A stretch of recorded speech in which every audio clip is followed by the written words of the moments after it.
before we get into what we're going to talk about, I want to start out by saying SCOTUS nominee Brett Kavanaugh denies sexually assaulting Dr. Christine Blasey Ford. Wasn't at the party, doesn't know anything about it, didn't see the building, wasn't anywhere near anybody, doesn't know anybody was there.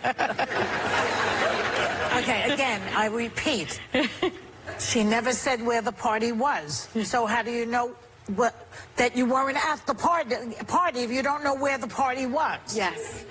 The woman never said where the party was, and he keeps insisting I wasn't at the party. How do you know? It's craziest. That's one of the crazy things that's going on right now. Well, it's all sort of nuts because a lot of other dudes have strong opinions, like the guy in the White House who tweeted this morning, that if the attack was as bad as she says, or her parents would have gone to the police, and he wants the files to come forward. He also asked, why didn't someone call the FBI 36 years ago? But why would he has enough accusers to know why people didn't come forward. Yeah.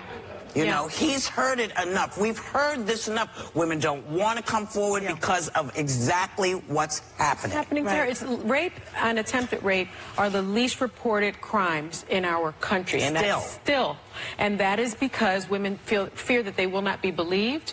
They fear that they will be blamed. They feel ashamed. I mean, I know when I was prosecuting these cases, it was the most difficult thing to convince a woman to get on the witness stand. It was very traumatic. They felt that they would be re-traumatized.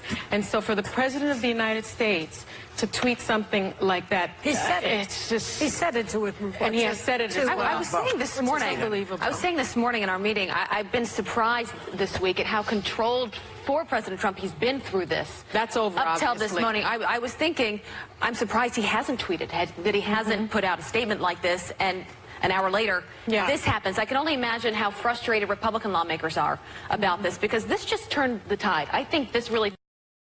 This tweet is a very big deal. And it's nasty. Which one? It's nasty. The 36 years?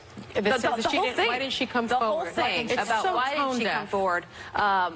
You people are not old enough to remember the Anita Hill thing, and I am. I am. Yeah, and I mean, she was sitting in front of a bunch of, again, the same old white guys, and one of them was like, and she's reporting that Clarence Thomas had some vile, stupid things that he did, you know, he said and did.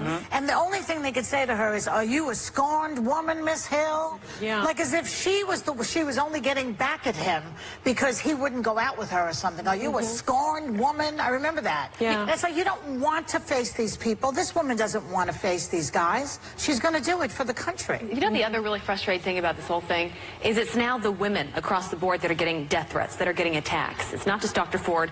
Kavanaugh's wife has come out saying that the women in her family have been attacked. Susan Collins, who's a senator, who's a Republican, who hasn't made up her mind yet, has been attacked. Why is it always the women? Why are they the ones that are getting faced with these threats? The bigger question is, when did that become the way to say, I don't agree with you?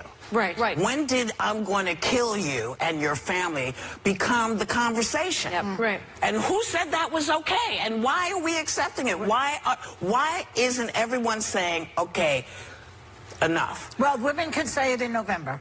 You can say it in November. That's exactly right. And I think what's particularly tone-deaf from this president is the fact that Dr. Ford has had to move out of her home because of these death threats. And so the suggestion somehow, you know, why didn't she come forward? Because of what's happening right now. Well, this is something that I've always felt, that I've always felt that women need to come forward, but they need to have support. They need to have the support that they need to say, this is what happened, so that we can do what we're to do, which is then put the person on trial and find out what's going on. And then you put them away, or you say, well, we couldn't find what was happening. When you do this, when you resort to name calling, which is, you know, his bailiwick, he loves to call people names, that doesn't help this sort of BS view that you keep trying to pass on, that you're so fond of women. You're not fond of women. What about, this is also very rich. Kavanaugh is going to be in front of them, I guess, next week. Sometime right? next week, yes. Okay, they're going to. We're hearing maybe Thursday. Yeah. So Bill Shine, who was ousted from Fox because he basically oversaw and enabled a culture of sexual harassment over there when Roger Ailes was there. Remember this? You know about this. Bill Shine hired me. Bill Shine. He is the one who is coaching Kavanaugh. It's unbelievable. Just let that say, sink in for a second. The guy oversees a culture of sexual harassment, keeps it quiet, doesn't report it, and basically enables it. And he is now going to be coaching Kavanaugh. And that could certainly be mentioned. Who is accused of sexual assault. He's a brilliant communicator. I'm someone that has worked with him, and I worked at Fox for 3 years. And he's good at what he does. He's good at what he does. And that's why well, he Trump hit has that hired sexual him. abuse, sexual harassment a long time at Fox. Yep. But ultimately, it's going to come down to their stories could not be further apart. He wasn't at the party.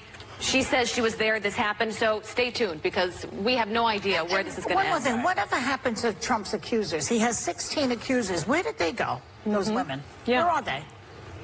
Maybe we should hear from them that's as well. That's why I say, you know why women don't want to come out. You have enough people pointing the finger at you. What did you do?